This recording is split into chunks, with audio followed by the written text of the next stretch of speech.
బెల్సాయి రాంపూర్ గ్రామంలో మరియు టేకడి రాంపూర్ ఏవైతే హ్యాబిటేషన్ ఉన్నాయో అక్కడ గిరిజన ప్రాథమిక పాఠశాల మళ్ళీ ప్రారంభించడం జరిగింది.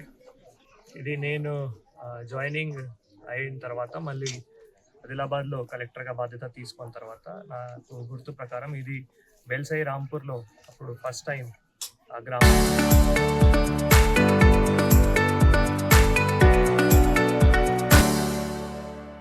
విజిట్ చేసేటప్పుడు మళ్ళీ అప్పుడు ఈ టేకడి రాంపూర్ పటేల్ గారు వారు గ్రామస్తులు కూడా మళ్ళీ ఏవైతే పాఠశాల భవనం ఉన్నాయో అది శిథిల అవస్థ పరిస్థితిలో ఉంది. అది మనం ఏవైతే మందిరం ఉన్నాయో అక్కడ నడిపిస్తున్నాము. సో ఇది దూరం కూడా అవుతాయి కాబట్టి మళ్ళీ ఒక భవనం చాలా అవసరం ఉన్నాయి. అప్పుడు మళ్ళీ వాళ్ళు రిక్వెస్ట్ చేసిన తర్వాత మనం వెంటనే మళ్ళీ నిధులు కూడా శాంక్షన్ ఇస్తూ అది కూడా చాలా త్వరలోనే ఒక మంచి కన్స్ట్రక్షన్ కూడా చేస్తూ మళ్ళీ ఈ యొక్క బిల్డింగ్ ప్రారంభించడం చాలా సంతోషం పడుతున్నాము. ఎందుకంటే గిరిజన్ పిల్లలకి మనం ఇక్కడ వాళ్ళు హ్యాబిటేషన్లోనే ఒక స్కూల్ ఉండాలి, అది ప్రభుత్వం ఆలోచన. వాళ్ళు స్కూల్ నుంచి దూరం ఉండకూడదు కాబట్టి ఆ గ్రామంలోనే ఆ హ్యాబిటేషన్లోనే స్కూల్ ఉండాలి, అటువంటి ఆశ్రమ్ స్కూల్స్ ఉండాలి. అది అప్పుడున్న ఐఏఎస్ అధికారులు వాళ్ళు ఇట్లా ఒక ఆలోచన చేసి శంకరన్స్ అన్నటువంటి అధికారులు వారు అప్పుడు ఆలోచన చేసి ఇట్లా ఆశ్రమ్ స్కూల్స్ కానీ గిరిజన ప్రాథమిక పాఠశాల వాటికి మళ్ళీ ఆలోచన చేసి తయారు చేశారు.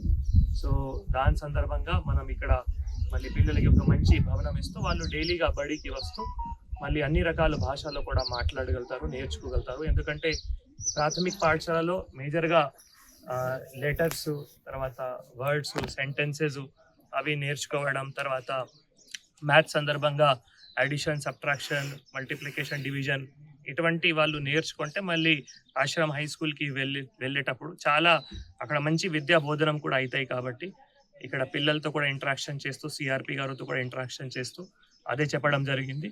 నేను గ్రామస్తులు ఇక్కడ పటేల్ గారు, తర్వాత సర్పంచ్ గారు, తల్లిదండ్రులు కూడా అదే కోరుతున్నాము. మనం పిల్లలకి ఇంటికాడ కూడా వారు ఎవరైతే సిఆర్పి కానీ టీచర్ కానీ హోంవర్క్ కూడా ఇస్తున్నారు, ఆ హోంవర్క్ కూడా చేయడానికి కొంత పిల్లలకి మనం పుష్ చేయాలి. మనం ఒకవేళ చైన్లు పనికి పంపిస్తే లేదు వేరే ఎక్కడైనా తీసుకొని వెళ్తే మళ్ళీ వాళ్ళు విద్య నుంచి దూరం అవుతారు.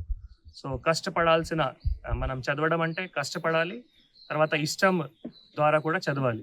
సో కష్టం అండ్ ఇష్టం ఈ రెండింటి ద్వారానే చదివితే మళ్ళీ సమాజం బాగా వస్తాయి. దాని గురించి ఇక్కడ తల్లిదండ్రులకు పటేల్ గారికి సిఆర్పి గారు కూడా కోరడం జరిగింది. ఇక్కడ నుంచి మళ్ళీ వాళ్ళు ఆశ్రమ్ హై స్కూల్ తర్వాత మళ్ళీ ఇంటర్ నిరంతరంగా విద్య పొందితేనే మళ్ళీ సమాజం కూడా ఈ గ్రామం కూడా బాగా అవుతాయి. అందరికీ కూడా కోరుతున్నాము. దీంతోపాటు కొన్ని ఇంకా కూడా వారి కోరిక ఏవైతే స్కూల్ కోసం కోరిక ఉన్నాయో అంటే స్కూల్ సందర్భంగా మౌలిక వసతులు అవి కూడా తప్పకుండా కల్పిస్తాము. వారికి తెలియజేస్తూ చాలా సంతోషం.